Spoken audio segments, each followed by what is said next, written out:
আসসালামু আলাইকুম। এমন বৃষ্টি ভেজা ওয়েদারে বাঙালির আবেগ আর ভালোবাসা হচ্ছে খিচুড়ি। তাই সেতুস কিচেন ওয়ার্ল্ডে আজকের পর্বে আপনাদের জন্য থাকছে সবার পছন্দের খাসির মাংস দিয়ে ভুনা খিচুড়ির রেসিপি। আজকের এই খিচুড়িটা আমরা খুব সহজেই ঝটপট প্রেসার কুকারে রান্না করব। আশা করি আমার আজকের রেসিপিটাও আপনাদের কাছে ভালো লাগবে। ভালো লাগলে আমার চ্যানেলটিকে সাবস্ক্রাইব করে নিয়মিত আমার পাশেই থাকবেন।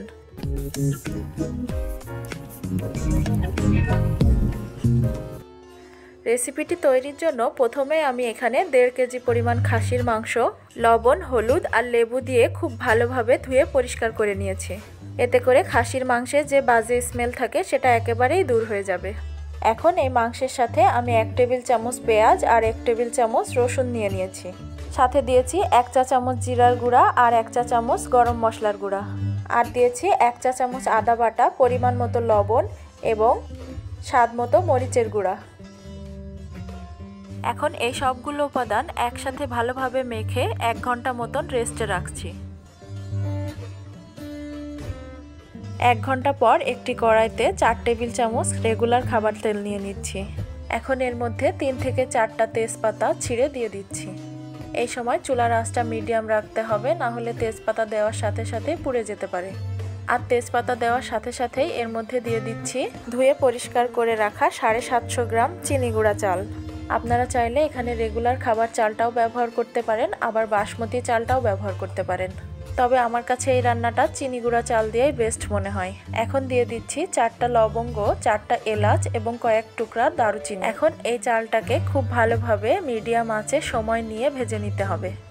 মনে রাখতে হবে এই সময়টাতে যত সুন্দরভাবে এই চালটাকে ভেজে নিতে পারবেন খিচুড়িটা তত সুন্দর ঝরঝরা হবে। আর যেহেতু আজকের রান্নাটা প্রেসার কুকারে করব, তাই এই সময় ভালোভাবে ভেজে নেওয়াটা খুব বেশি জরুরি।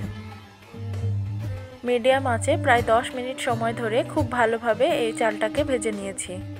চালটা নেড়ে নেওয়ার সময় যখন ঝরঝরা ফিল হবে এবং ঝনঝন আওয়াজ হবে তখন বুঝে নিতে হবে চালটা পারফেক্টলি ভাজা হয়েছে। এখন এই ভেজে নেওয়া চালটাকে আমি সরাসরি প্রেসার কুকারে নামিয়ে নিচ্ছি। এবার ওই একই কড়াইতে 1/4 কাপ পরিমাণ তেল নিয়ে নিচ্ছি। তেলটা সামান্য গরম হয়ে আসলে এর মধ্যে আগে থেকে মাখিয়ে রাখা মাংসগুলো দিয়ে দিচ্ছি। মাংসগুলোকে 15 থেকে 20 মিনিট মতন খুব ভালোভাবে কষিয়ে নিচ্ছি। আর এই কষিয়ে নেওয়ার সময়টাতে আমি এক্সট্রা কোনো পানি ব্যবহার করছি না। মাংস থেকে যথেষ্ট পরিমাণ পানি বের হয়েছে। তবে যদি আপনাদের কাছে মনে হয় মাংস পুড়ে যাচ্ছে, তাহলে অবশ্যই 1/2 কাপ পরিমাণ পানি ব্যবহার করে নিতে পারেন। মাংসটা ভালো মতো কষানো হয়ে গেলে মাংসের কালারটা পরিবর্তন হয়ে আসবে। আর মাংস থেকে তেল সেপারেট হয়ে আসলে বুঝে নিতে হবে মাংসটা ভালো মতো কষানো হয়ে গেছে। এই মাংসের পানিটা খুব ভালো মতো শুকিয়ে আসলে এই পর্যায়ে এসে আমি এখানে 1/2 মগ পরিমাণ পানি ব্যবহার করছি। আমি এখানে গরম পানি ব্যবহার করছি, তবে আপনারা চাইলে হালকা কুসুম গরম কিংবা ঠান্ডা পানিও ব্যবহার করতে পারেন। এই পানিটাকেও আমি সম্পূর্ণভাবে শুকিয়ে নেব। মাংসের পানিটা সম্পূর্ণ শুকিয়ে আসলে এর মধ্যে আমি একটা আলু দিয়ে দিচ্ছি। তবে আপনারা চাইলে আলুটা অ্যাভয়েড করেও রান্নাটা করতে পারেন। এখন এই আলুর সাথেও মাংসটাকে 5 মিনিট মতন রান্না করে নিচ্ছি। মাংসটা সম্পূর্ণভাবে রেডি হয়ে গেছে। এখন চলে যাচ্ছি খিচুড়ি রান্নার কাজে।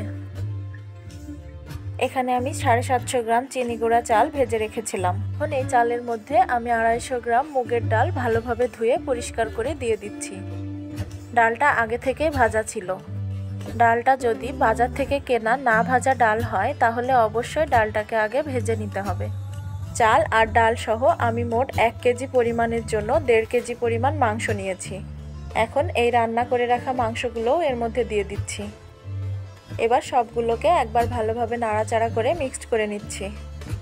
মিক্সড করা হয়ে গেলে এর মধ্যে দিয়ে দিচ্ছি পানি। এখানে পানি ব্যবহার করতে হবে চাল আর ডালের ডবল পরিমাণের থেকে 1 কাপ পরিমাণ কম। যেহেতু আজকের এই রান্নাটা প্রেসার কুকারে করছি, তাই 1 কাপ পরিমাণ পানি কম ব্যবহার করতে হবে। এবার এর মধ্যে 8 থেকে 10টা কাঁচামরিচ মাঝখান থেকে কেটে দিয়ে দিচ্ছি। সাথে দিচ্ছি 2 টেবিল চামচ পেঁয়াজ রসুন বাটা। পেঁয়াজ আর রসুনটাকে আমি এখানে একসাথে বেটে নিয়েছিলাম। আর দিচ্ছি স্বাদ মতো লবণ আর 1 চা চামচ গোটা জিরে। 1 চা চামচের থেকে একটু বেশি পরিমাণ গরম মশলার গুঁড়া। এবার দিচ্ছি সামান্য একটু হলুদের গুঁড়া। এবার এই সবগুলোকে একটু মিক্সড করে প্রেসার কুকারের ঢাকাটা দিয়ে দিচ্ছি। খিচুড়িটা রান্নার সময় চুলার আঁচটা মিডিয়াম রাখতে হবে। মিডিয়াম আঁচে প্রেসার কুকারে 4 থেকে 5টা সিটি দিয়ে নিতে হবে। তাহলে মাংসটা এবং খিচুড়িটা খুব সুন্দরভাবে সিদ্ধ হবে এবং ঝরঝরা হবে। 5টা সিটি দিয়ে নেওয়ার পর প্রেসার কুকারটা নামিয়ে নিয়েছিলাম। এখন প্রেসার কুকারের ভ্যাপারটা বের হয়ে যাওয়ার পর প্রেসার কুকারের ঢাকনাটা খুলে নিচ্ছি। ঢাকাটা খুলে নেওয়ার পর এর মধ্যে অ্যাড করছি 2 টেবিল চামচ গাওয়া ঘি। এবার ঢাকাটা বন্ধ করে 5 মিনিট অপেক্ষা করছি। 5 মিনিট পর নামিয়ে পরিবেশন করে নিচ্ছি দুর্দান্ত স্বাদের এই খিচুড়িটি। দেখতেই পাচ্ছেন খিচুড়িটি খুব সুন্দর ঝরঝরাও হয়েছে। খিচুড়িটি পরিবেশন করার সময় দারুণ একটা গন্ধে চারিদিক ভরে গেছে। ঝটপট তৈরি করে নেওয়া খাসির মাংসের এই খিচুড়িটাতে খাসির মাংসের কোনো রকম ব্যাড স্মেলও ছিল না। তো আপনাদের কাছে আমার আজকের এই রেসিপিটা কেমন লাগলো অবশ্যই আমাকে কমেন্টের মাধ্যমে জানাতে পারেন। আর এই বৃষ্টির ওয়েদারে একবার হলেও বাড়িতে এভাবে ট্রাই করে দেখতে পারেন। আশা করছি বাড়িতে সবার কাছে অনেক বেশি ভালো লাগবে। ভিডিওটি ভালো লাগলে লাইক দিয়ে ফ্রেন্ডস অ্যান্ড ফ্যামিলির কাছে শেয়ার করতে পারেন। আর আমার চ্যানেলটিকে সাবস্ক্রাইব করে নিয়মিত পাশে থাকার অনুরোধ রইল। সকলে আমার জন্য অনেক অনেক দোয়া করবেন। ভালো থাকবেন, সুস্থ থাকবেন। আল্লাহ হাফেজ।